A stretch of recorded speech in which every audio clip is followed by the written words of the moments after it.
امروز با هم دیگه بریم یه رستوران افغانی. قبلا وزارت کشور بود که الان بردنش اونجا نشون دادم. الان شده هتل. الان هتل شده دیگه دنه.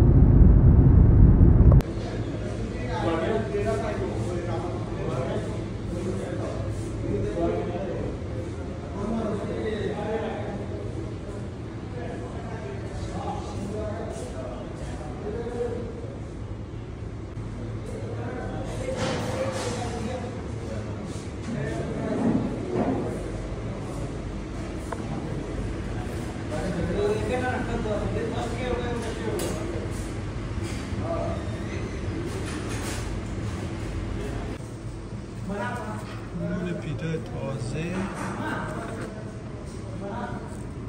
یه بشقاب مزه، کشک، متبل، محمره، سالاد، یه هم زیتون، یه هم حمص. آره حس کنیم ببینیم به چه صورت. به خدا متبل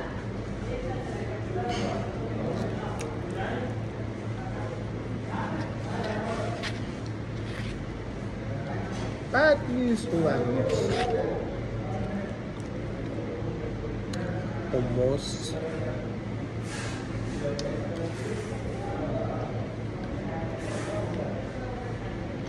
حمص بهتره.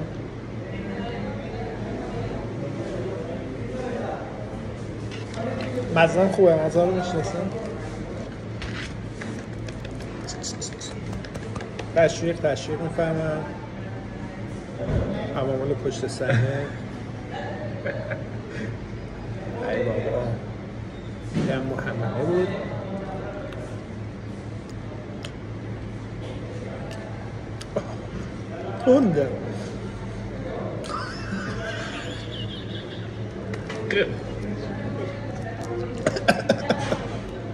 تنده تند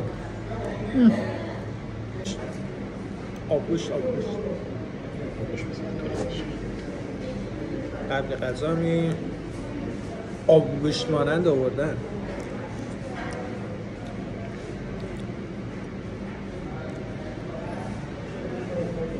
از اون مردم فیلم میگیره ازم.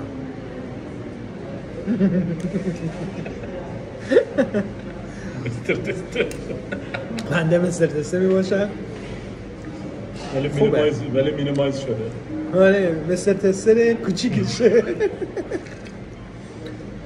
خوشمزه است.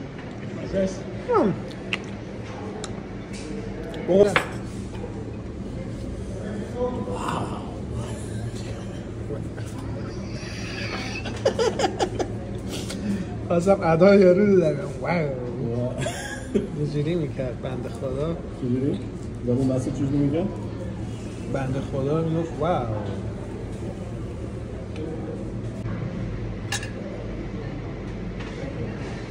تو میشه سمت تو بدم؟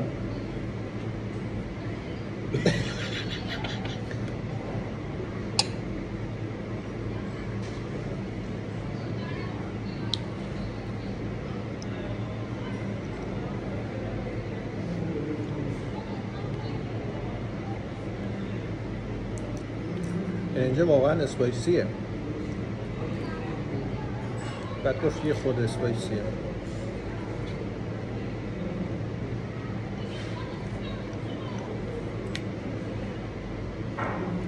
مایه هم واقعا خوبه.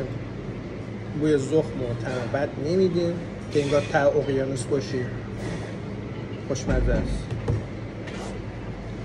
از یه رستوران افغانی واقعا غذا خوشمزه است. واقعا به جز متبله که نه خوب بود نبود.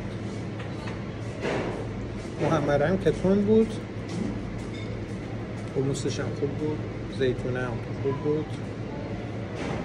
همه چی خوب بود. آبگوشتش هم خوب بود.